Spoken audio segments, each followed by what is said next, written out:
How do we incentivize doctors? How do we incentivize patients? How do we incentivize insurance companies to actually benefit from keeping the American public healthy? How do we educate doctors in medical schools to actually learn about nutrition? There are actual programs today that would floor you.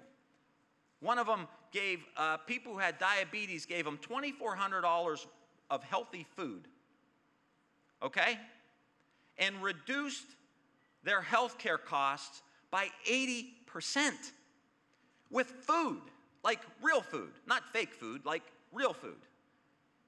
And so if we're going to be smart, if we're going to pay for free college or K through 16 or K through 14, if we're going to invest into winning the economic future by reversing climate change, which is urgent, we have trillion-dollar deficits stacked up as far as the eye could see. Thank you, Republicans and Donald Trump, for your $2.3 trillion tax cut that ended up reducing revenue to come into the government. I don't know how they didn't know that was going to happen. As far as the eye could see. But if we don't take care of this cost, and I'm telling you, I'm not a prude. Like, I drink Miller Lite and watch the Cleveland Browns game, okay? I'm sorry. I'm not saying that we have to all 100% of the time. I'm just saying we can't feed our kids at school chocolate milk and a Rice Krispie treat and give them 80 grams of sugar and then be surprised that 10 years later they have diabetes. And they're in the Medicaid program and we've got to pay for it. So we pay to put sugar in their bodies and then they get diabetes and we pay for the health care to take care of the diabetes. How dumb is that? We have to change that. That's what this is all about. New ideas, new approaches, new ways of looking at things, and we have got to change the conversation in the United States, or this just isn't going to work. And you look at the agricultural system today, you can't have a healthcare discussion without talking about health, and you can't have a health discussion without talking about food, and you can't have a food discussion without talking about agriculture. We are destroying our soil.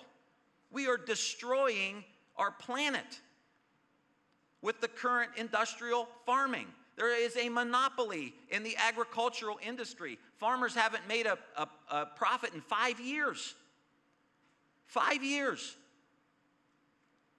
And yet they keep producing and using chemicals and putting it on our soil and getting us sick. And they're not even making any money off the deal. This is what we've got to do. This has got to be the agenda that we have to change. The runoff down the Mississippi River, just found this out, kills 220,000 pounds, or metric tons, 220,000 metric tons of fish in the Gulf of Mexico every year. 220,000 metric tons of fish in the Gulf of Mexico die because of what we're doing on our farmland. You're younger than I am, most of you. I see a couple gray hairs in here. We're the United States of America. We have an obligation to shift policies when they need to be shifted for ourselves, for our communities, for our environment. And it's going to take our leadership. It is going to take a dramatically different discussion than the one we're having today. I'm going to bring you that discussion.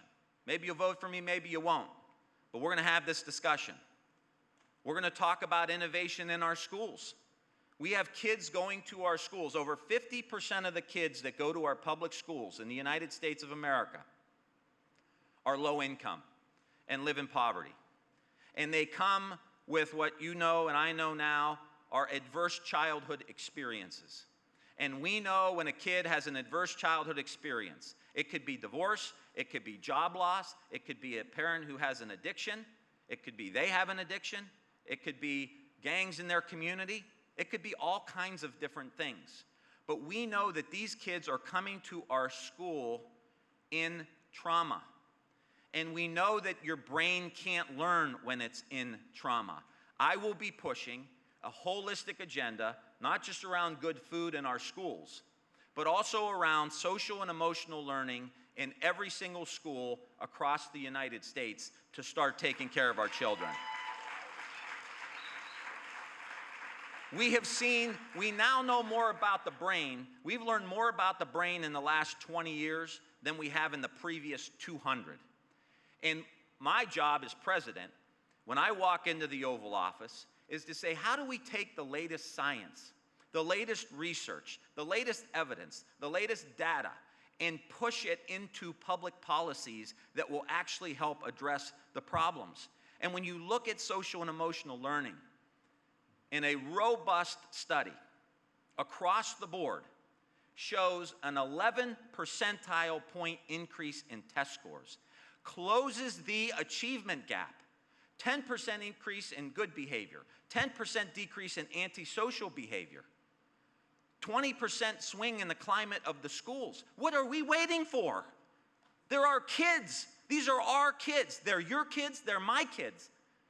They're America's kids. They're our future. You want to make electric vehicles? You want to rebuild the middle class? We got to get healthy, and we got to take care of our kids.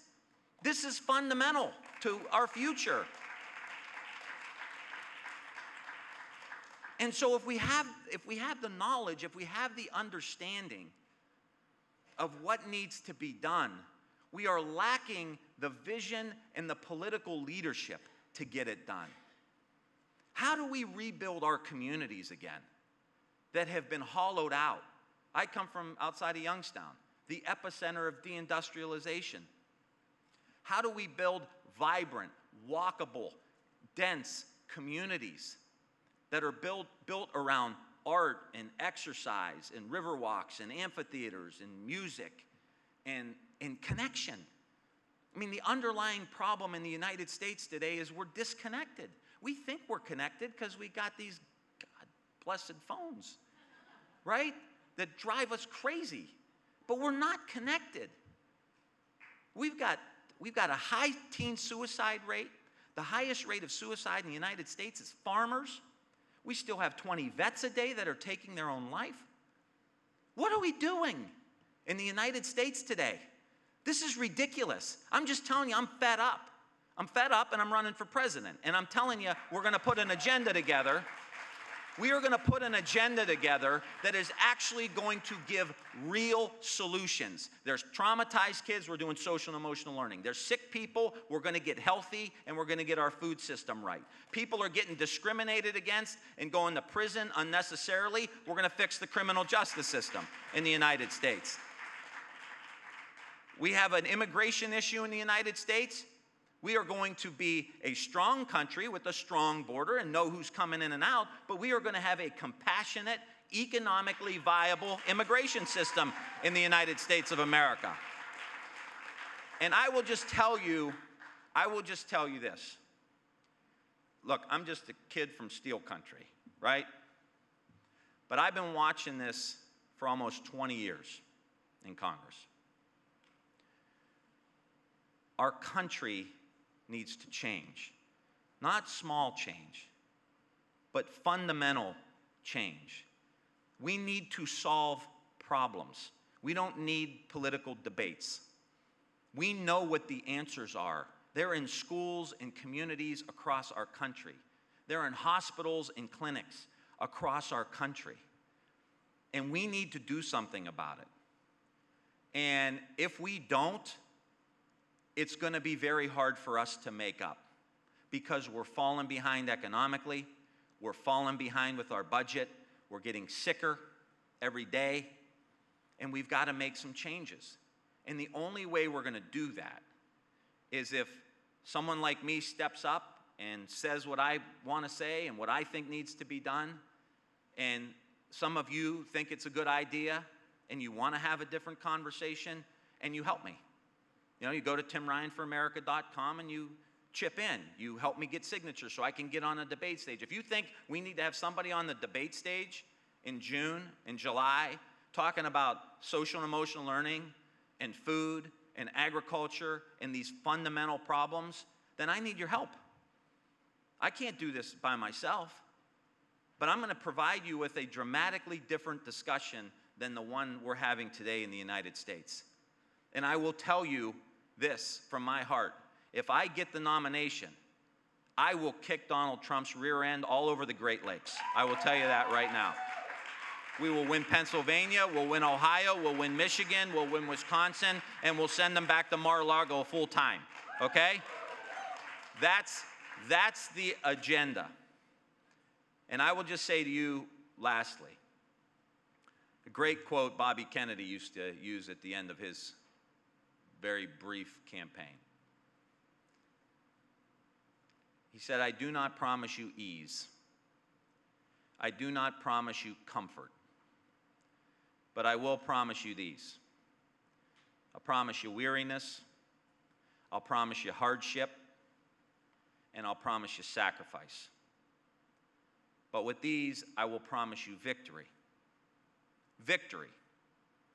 We can forge a new politics in the United States. This is a democratic republic. The people govern. The people speak. The people set the agenda. And we have enough groups of people across the United States, unseen, unheard,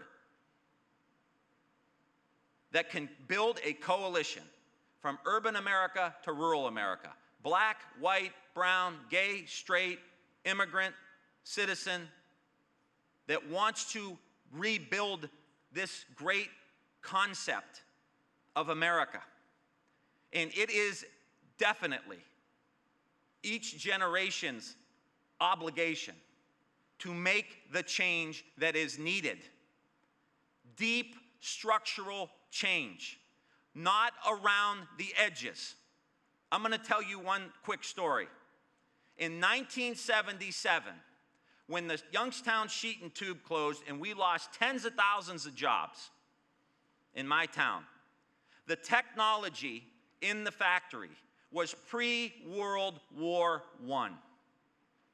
And we got wiped out. And it's been 40 years, and we still haven't recovered. We have that same choice now. We're at the same inflection point. We can run from these new technologies, we can be afraid of what's going on, or we can embrace them and dominate them. We can run from these hard challenges that we know will take decades for us to turn around. I am not a superstar, I'm not a savior, I got no miracles for you. I'm a grinder. I'm from Youngstown. I roll up my sleeves and we go to work. And I will tell you that if you want a president that's a grinder, that's going to sit down day in and day out and start moving the needle, I'm your guy. I am so passionate. I'm so passionate about making these changes for you, for my own kids, for my community. It's been waiting 40 years for someone to give a shit about us. I'm not waiting anymore. I'm not waiting.